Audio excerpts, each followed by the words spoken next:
You think you're being bullied by your mom, but it's all in your head, right? Mom is just teaching you how to be a proper daughter-in-law, but you're so good at playing the victim. These were the words my husband Steve said when I told him about the harassment from my mother-in-law, Pamela. She throws away the meals I make and drops the laundry I hung out on the ground. To Steve, that seems like educating a daughter-in-law. Seeing me speechless, Steve just laughed mockingly and then said something unbelievable. My name is Laura. I'm 28 and work as an office worker at a pharmaceutical company. Steve was a college friend, and we got married 3 years ago. I lost my parents around the same time I graduated from college. It was so sudden, and as an only child, I felt doomed to a lifetime of loneliness. My parents didn't have much interaction with relatives, so mostly their acquaintances and friends attended the funeral. Without time to grieve, I started working at the company where I was hired as a new grad and met Steve through a friend. Out of pity for me losing my parents, Steve often took me to his parents' house from the beginning of our relationship. His parents welcomed me like their own daughter, and I never doubted our good relationship, even after marriage, often enjoying my mother-in-law's cooking. I wanted to continue working even after having children. If I couldn't leave our future children at daycare, there would be no one to help me with parenting since I lost my parents. When I shared this concern with Steve, he said, "Cram will take care of it," and things went smoothly. I ended up living with Pamela at my in-laws' house. My father-in-law was away on a job assignment, so it was just me, Steve, and Pamela living there. Things were fine at first, but after 3 years of living with my in-laws and not being able to conceive, Pamela's attitude towards me changed noticeably. She would say, "Laura, how many times do I have to tell you? You're the youngest in this house, so you should do the housework." On weekends, Pamela would always push her cleaning and laundry onto me. Even though I was living in their house and doing most of the household chores, Pamela just didn't seem to like me. She would purposefully drop my freshly laundered clothes in the yard and dirty the wash dishes, making me wash them again. She constantly nagged me over trivial things and lectured me about not being able to provide grandchildren yet. I was already feeling broken inside, and Steve's lack of understanding made it worse. I repeatedly told Steve about Pamela's harassment and insults, but his response was always, "You're imagining things, overthinking it." At that time, Pamela never harassed me in front of Steve, so maybe he couldn't believe his mother would do such awful things. But even without that, Steve's attitude was unacceptable. It was as if Pamela was the victim and I was the villain, making me realize I had no allies in my in-laws' house.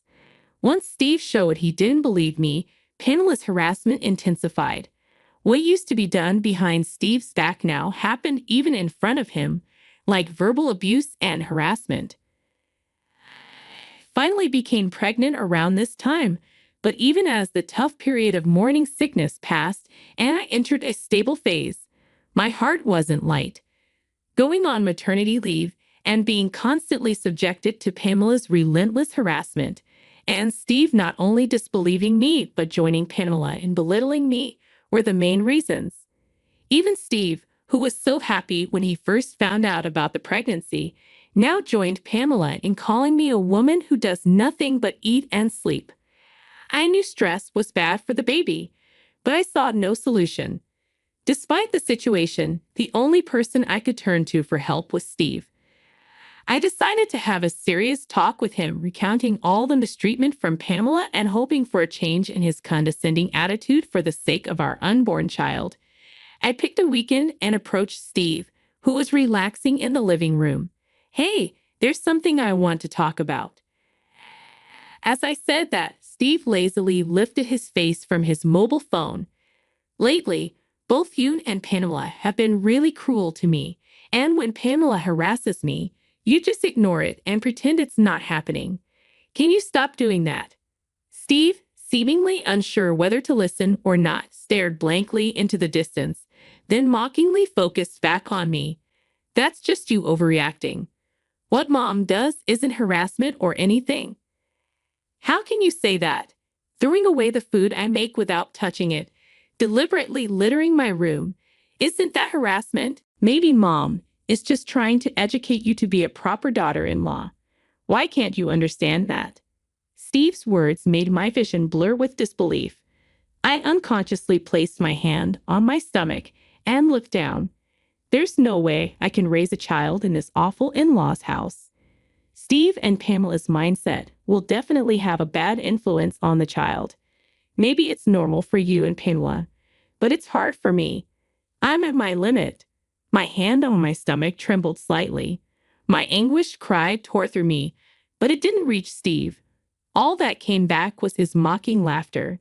At my breaking point, Steve said, "If it's so bad, why don't you leave? Neither mom nor I would be troubled by your absence." Steve's unexpected suggestion stopped my thoughts for a moment. But then I exclaimed, "Supporting my belly? What are you saying?" "I'm pregnant, you know." Steve looked at me as if to say, "So what?" and let out a dry laugh. "Huh, that's right. You have nowhere to go if you're kicked out. Poor thing, with no parents or a home to return to, you have no place to rely on." Steve's mocking voice echoed in my ears. I bit my lip and glared at Steve with anger in my eyes. "What's with that look?" Overwhelmed by my intense gaze, Steve looked slightly displeased. "I'm going back to my parents' home," I said. After a moment of silence, Steve burst out laughing. "Go back if you can. You'll probably end up sleeping on the streets, talking big about going back to your parents' home." As Steve's laughter continued, I pulled out a large Boston bag from the closet and started packing clothes and valuables. Steve seemed to believe I had no place to go other than his parents' house. He thought that even if I said I would leave out of stubbornness, I'd ultimately have no choice but to return. Pamela, hearing the conversation, came over and said, "It's your fault for not following our house's rules." Like Steve, Pamela seemed to be saying I should leave if I didn't like it. I had no intention of ever returning to my in-laws' house. Once I settled down after leaving, I planned to send divorce papers. After packing, I muttered to Steve and Pamela, still laughing unpleasantly, "Goodbye." I had decided then to raise this child on my own. They would never see the face of my unborn child. A year has passed since I left the in-laws' house. I successfully gave birth to a girl and am struggling with parenting alone. I haven't returned to the in-laws' house. 3 months after leaving, I sent Steve divorce papers, which were processed without issue. I'd also requested child support at the same time. But Steve hasn't paid child support, so it seems I'll need to talk to a lawyer and negotiate with him in the future. Trying to lift my sinking spirits, I looked up at the towering high-rise in front of me. A sign saying "Model Room Open for Viewing" stood at the entrance, and occasionally other visitors came to look around. I was thinking of buying a condo before returning to work. Where I'm living now is far from both my workplace and the nearest childcare center, making it inconvenient. Considering I'll be raising my child alone, I want to settle down in a fixed place soon. Fortunately, I have ample funds to buy a condo. After registering at the reception on the first floor, I was shown to a room on the top floor. Following the guide, I rode the elevator up. Arriving at the 50th floor, the elevator doors opened, and I was surprised. The person I saw was just as shocked to see me. The employee assigned to guide me turned out to be Steve. He was supposed to be working at a securities firm when we were married. But when did he switch jobs? Steve must have never imagined meeting me here. Clearly unsettled, he was darting his gaze around. Moreover, this was the top floor of an exclusive apartment, accessible only to those with a serious intention to buy. With an awkward smile, Steve began showing me around the top floor. His words were gentle, but his glances kept asking why I was there. We both felt uncomfortable, but the room itself was impeccable. It was close to my workplace and had an underground connection to a childcare center. As expected of a luxury high-rise, it boasted a park in the courtyard and a 24-hour supermarket underground. An ideal environment where I could definitely raise my child on my own. "I think I'll take this apartment," I said. Steve was surprised at my decision.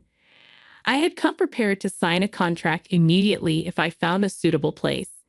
However, Steve didn't bring out the contract, no matter how long I waited. Just as I was about to question him, Steve's lips quivered. "There's no way."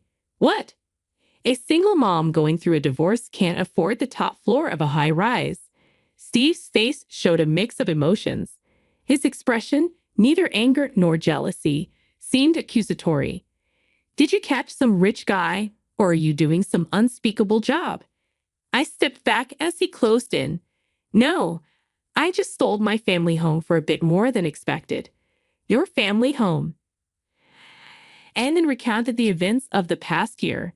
After leaving my in-laws, I moved back to my family home, which was in my name. Both my parents had passed, and the house was too large for me alone. The impressive water garden, a hobby of my father's, must have added to its value. Just before the baby was born, someone wanted to buy it, but that doesn't mean it would sell for enough to buy the top floor of a mansion, right? Steve's skepticism was understandable. The house was old and showing wear. I thought it would only cover living expenses for a while, but the buyer was a well-known, wealthy individual. He was more interested in the water garden than the house itself, offering 5 times the market value for it. I explained that the garden was a hobby, not professionally landscaped, and that I barely maintained it. However, the buyer liked the foundation and planned to have a gardener reshape it to his liking.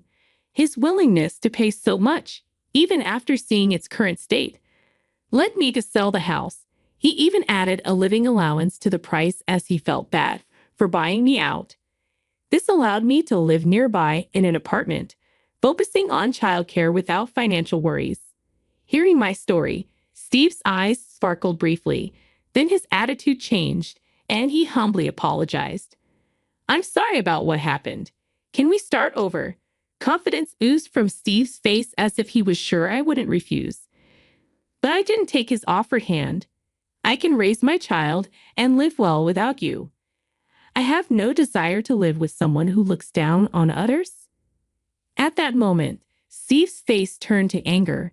His face reddened as he glared at me. "You're refusing my offer to remarry you?" A colleague with the contract appeared behind Steve, perhaps curious about our long conversation. I glanced past Steve to greet the colleague, but Steve seemed oblivious. A woman being rich is just wrong. Women should just quietly support their men and stay at home. The colleague's face went pale. I silenced his attempt to intervene with a look. "Is that all you wanted to say? So you think you can look down on me now that you're rich? You were better off as a lifetime servant in your husband's house."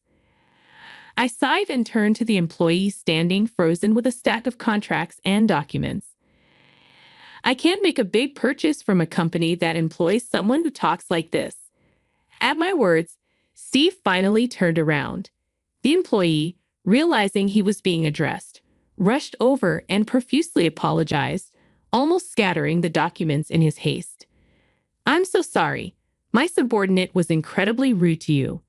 "Come on, you apologize too," urged by his boss. Steve seemed to finally grasp that things were going badly. He apologized repeatedly along with his boss. "Please stop," I commanded. The two hesitantly looked up. "I won't buy it anyway." "I'm sorry, I'll look at other apartments." Their expressions turned to despair at my words. "Wait, I take back everything I said. Just this contract. Do you really think I'd make a deal that benefits you after all you've said?" Steve looked defeated. The outcome was clear. It was a loss for Steve, who knew nothing but to look down on others, and the boss, who probably hoped that our being ex-spouses would smooth things over, hadn't stopped Steve's tirade. I didn't feel much sympathy. I liked everything about the apartment, its location, its layout. But it couldn't be helped. I didn't want to spend my money at a company with such people.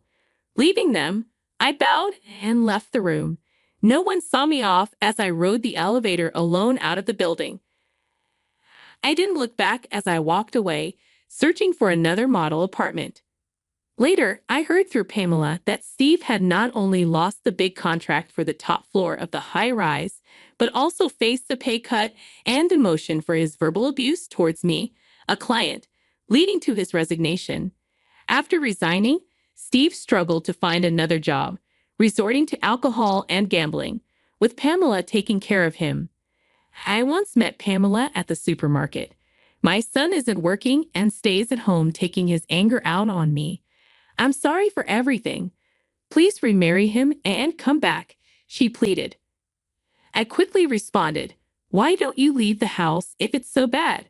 Pamela's face fell in despair, and I felt a slight sense of relief.